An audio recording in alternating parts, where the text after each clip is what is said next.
உலகை எழுப்பும் ஞாயிறு அங்கே குடியிருப்பான். அவன் ஆனை முகத்தனின் அடியவர் மனத்தில் ஒளியாய் வந்து கொலுவிருப்பான்.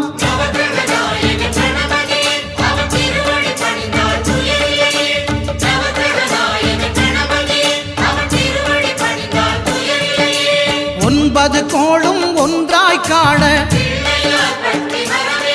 அங்கு கற்பகம் என்னும் கடவுளின் மெய்யில்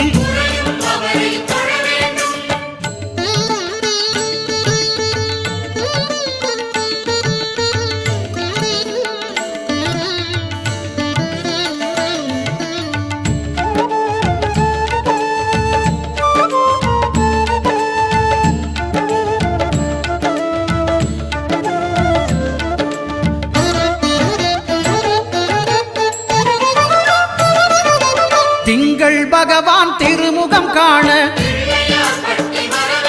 அங்கு கற்பக பெருமான் தொப்புள் குழியில்